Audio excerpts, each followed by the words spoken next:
Hi!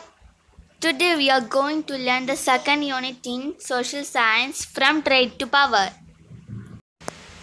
Then first we are going to learn the story of Pepper. The story of Pepper. Friends, I'm Pepper. Can I invite you to the Europe a few centuries ago? The rural folks in Europe would kill some of their cattle for meat and preserve it for the prolonged winter season. The heavy snowfall in the winter was not favorable for the grass to grow in the cattle fields.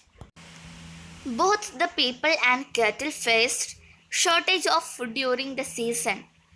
The solution for this was to preserve the cattle meat as food for winter. Remember that there was neither electricity nor refrigerator of any kind during that time.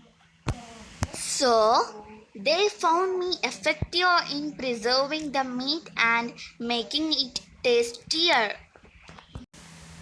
In short, I was inevitable for them. My friends cardamom, cinnamon, and ginger, all spices like them, were also loved by them. The traders came in search of us from that time immemorial. Then, here is a question for you. Didn't you listen to the story of Pepper? What did you understand from the story? കുരുമുളക് നമ്മെ നൂറ്റാണ്ടുകൾക്ക് മുമ്പുള്ള യൂറോപ്പിലേക്ക് കൂട്ടിക്കൊണ്ടു പോയില്ലേ? എന്തായിരുന്നു അവിടുത്തെ അവസ്ഥ? അതെ, മഞ്ഞുകാലം അവിടെ പതിവാണ്. ദുരിതകാലവും. കനത്ത മഞ്ഞുവീഴ്ച കാരണം കാലികൾക്ക് കഴിക്കാൻ പുൽക്കൊടി പോലും ഉണ്ടാവില്ല. ആ സമയത്തേക്ക് വേണ്ടി അവർ കാലികളെ കൊന്ന് അതിൻ്റെ മാംസം സൂക്ഷിച്ചു വയ്ക്കും. ഫ്രിഡ്ജും കറണ്ടും ഒന്നും ഇല്ലാത്ത സമയമായതിനാൽ അവർ മാംസം കേടാകാതെ സൂക്ഷിക്കാൻ കുരുമുളകിനെയാണ് ആശ്രയിച്ചിരുന്നത്. അതുപോലെ തന്നെ ഭക്ഷണം നല്ല രുചിയായിട്ടും ഉണ്ടാവും. അതിനാൽ തന്നെ കുരുമുളക് യൂറോപ്യന്മാർക്ക് അത്യന്താപേക്ഷിതമായിരുന്നു. കുരുമുളക് പോലെ തന്നെ ഏലം, കറുവപ്പട്ട, ഇഞ്ചി എന്നിവയൊക്കെ അവർക്ക് പ്രിയപ്പെട്ടതായിരുന്നു. The spices of our land were essential to the foreigners. Then the traders all over the world used to visit here to collect the spices. You have understood the previous chapter about the conquest of Constantinople by the Turks in 1453. This came in the way of the trade between Asia and Europe. The situation necessitated the European traders to find out a sea route to India.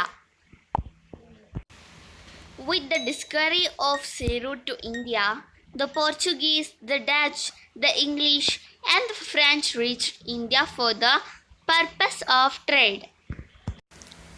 യൂറോപ്യന്മാർക്ക് നമ്മുടെ നാട്ടിലെ സുഗന്ധവ്യഞ്ജനങ്ങൾ അത്യാവശ്യമായിരുന്നു. ലോകത്തിൻ്റെ പല ഭാഗങ്ങളിൽ നിന്നും വ്യാപാരികൾ ഇന്ത്യയിലേക്ക് സുഗന്ധവ്യഞ്ജനങ്ങൾ ശേഖരിക്കാൻ വന്നുകൊണ്ടിരുന്നു.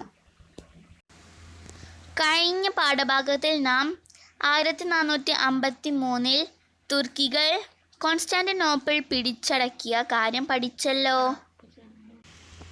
ഇത് യൂറോപ്പിനെയും ഏഷ്യയെയും തമ്മിലുള്ള വ്യാപാര ബന്ധത്തെ സാരമായി ബാധിച്ചു. അവർക്ക് ഇന്ത്യയിലേക്ക് ഒരു സമുദ്രപാത കണ്ടെത്തേണ്ടതായിട്ട് വന്നു. കടൽപാത കണ്ടെത്തിയതോടെ പോർച്ചുഗീസുകാരും ഡച്ചുകാരും ഇംഗ്ലീഷുകാരും ഫ്രഞ്ചുകാരും ഒക്കെ വ്യാപാരത്തിനായി ഇന്ത്യയിലേക്കെത്തി. From Portugal to Calicut. It was a sunny morning in the month of May 1498. Three huge ships anchored at Kapad near Calicut. The language and dress code of the mariners in the ships were quite different from the native people. They were a group of sailors from Portugal under the leadership of Vasco da Gama. The Zamorin, the then ruler of Calicut in Kozhikode, did not provide trading facilities to Vasco da Gama. So he left for Kannur, gathered necessary goods and then returned to Portugal. 1498 മേയിൽ 3 കപ്പലുകളിലായി പോർച്ചുഗീസുകാരനായ Vasco ഡ ഗാമയും സംഘവും കോഴിക്കോട് കാപ്പാട് കടൽത്തീരത്തെത്തി. അവരുടെ വേഷവും ഭാഷയും ഒക്കെ ഏറെ വ്യത്യസ്തമായിരുന്നു. Kozhikode ഭരണാധികാരിയായിരുന്ന Samoothiri Vasco ഡ ഗാമയ്ക്ക് വ്യാപാരത്തിനു വേണ്ടി സഹായങ്ങൾ ഒന്നും നൽകിയില്ല. അതിനാൽ അദ്ദേഹം കണ്ണൂരിൽ നിന്നും കച്ചവട സാധനങ്ങൾ ശേഖരിച്ച് പോർച്ചുഗലിലേക്ക് മടങ്ങി. യാത്രയ്ക്കു ചെലവായതിനേക്കാളും 60 ഇരട്ടി ലാഭമാണ് ഗാമ അവർ തിരിച്ചു കൊണ്ടുപോയ സാധനങ്ങൾ വ്യാപാരം ചെയ്തുണ്ടാക്കിയത്. Almeida and Albuquerque, 2 sailors from Portugal reached here for trade following Vasco da Gama. Goa and Damandiu were the major trade centers of the Portuguese. They constructed St. Angelo Fort at Kannur and Kottapuram Fort in Thrissur district. The Portuguese were also known as Parangis. The Portuguese were also known as Parangis. അൽമേഡയും അൽബുക്കർക്കും Vasco da ഗാമയെ പിന്തുടർന്ന് ഇന്ത്യയിലെത്തി. ഗോവയും ദാമന്തിയുമായിരുന്നു അവരുടെ കച്ചവട കേന്ദ്രം. അവർ കണ്ണൂരിൽ saint Angelo കോട്ടയും തൃശ്ശൂരിൽ കോട്ടപ്പുറം കോട്ടയും പണിതു. അവർ പറങ്കികൾ എന്നറിയപ്പെട്ടു. ആരാണ് പറങ്കികൾ എന്നറിയപ്പെട്ടു? Agricultural crops like pineapple, guava, papaya, red chilli, cashew, tobacco, etc. that are found in Kerala now were introduced by the Portuguese. The widespread use of printing machine and the development of the art form Chavittu Nadagam were some of the impacts of Indo-Portuguese relationship. Pineapple, പപ്പായ, ഗോവ, മുളക്, കശുവണ്ടി, പുകയില എന്നിവയൊക്കെ പറങ്കികളാണ് നമ്മുടെ നാട്ടിൽ കൊണ്ടുവന്നത്. Printing മെഷീൻ്റെ വ്യാപക ഉപയോഗം, ചവിട്ടുനാടകം എന്ന കലാരൂപമൊക്കെ പോർച്ചുഗീസുകാരാണ് അവതരിപ്പിച്ചത്. The Portuguese could not establish many trade centers in India. Let us examine the reasons for it. Point 1.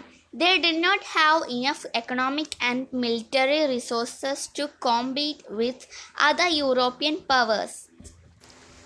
Point 2. They faced resistance from native forces. Kunyale Marakas, the admirals of Zamarin's naval force, led the resistance against the Portuguese in the Malabar region. Find out the influence of the Portuguese on different walks of Indian social life and prepare a brief note on it. പോർച്ചുഗീസുകാർക്ക് പക്ഷേ ഒരുപാട് വ്യാപാര സ്ഥാപനങ്ങളൊന്നും ഇന്ത്യയിൽ സ്ഥാപിക്കാൻ കഴിഞ്ഞില്ല. എന്താ കാരണം? Point 1. അവർക്ക് സാമ്പത്തികമായും സൈനികമായും മതിയായ ശേഷി ഉണ്ടായിരുന്നില്ല. രണ്ടാമത്തെ പോയിന്റ്, അവർക്ക് പ്രാദേശിക സൈന്യത്തിൽ നിന്നും എതിർപ്പുകൾ ഉണ്ടായിരുന്നു. സാമൂതിരിയുടെ സൈന്യാധിപനായ കുഞ്ഞാലി മരക്കാർ പോർച്ചുഗീസുകാർക്കെതിരെ മലബാറിൽ യുദ്ധം നയിച്ചു. പോർച്ചുഗീസുകാർ നമ്മുടെ നാട്ടിൽ എന്തെല്ലാം മാറ്റങ്ങൾ ഉണ്ടാക്കിയെന്ന് നോക്കാം. Portuguese established a colony in India at the beginning of the 16th century. Over the next 4 centuries, Portuguese control spread to various parts of India. During the time, the Portuguese left their mark on various parts of India like Indian architecture, especially cuisines, by introducing new ingredients to India and by introducing Portuguese dishes like Gon Catholic cuisine and pork vindaloo, etc. Also in religion, their influence was deep. പോർച്ചുഗീസുകാർ 16-ാം നൂറ്റാണ്ടോടുകൂടി നമ്മുടെ നാട്ടിലെത്തുകയും ഏകദേശം 400 വർഷങ്ങൾ നമ്മുടെ നാട്ടിൽ കഴിയുകയും ചെയ്തിട്ടുണ്ട്. അതിനാൽ തന്നെ അവരുടെ കലാ സംസ്കാരികളും മതപരവും ഭക്ഷണ രീതികളും ഒക്കെ നമ്മുടെ സംസ്കാരത്തെയും ബാധിച്ചിട്ടുണ്ട്. അവരുടേതായ ശില്പകലയും ഭക്ഷണ രീതികളുമൊക്കെ നാം ഏറ്റെടുത്തിട്ടുമുണ്ട്. എല്ലാവർക്കും ഇന്നത്തെ ക്ലാസ് ഇഷ്ടപ്പെട്ടെന്ന് വിചാരിക്കുന്നു. അടുത്ത ക്ലാസ്സിൽ നമുക്ക് ഇംഗ്ലീഷുകാരുടെയും ഫ്രഞ്ചുകാരുടെയും ഡച്ചുകാരുടെയും വരവിനെക്കുറിച്ച് പറയാം. അതുവരെ ബായ്.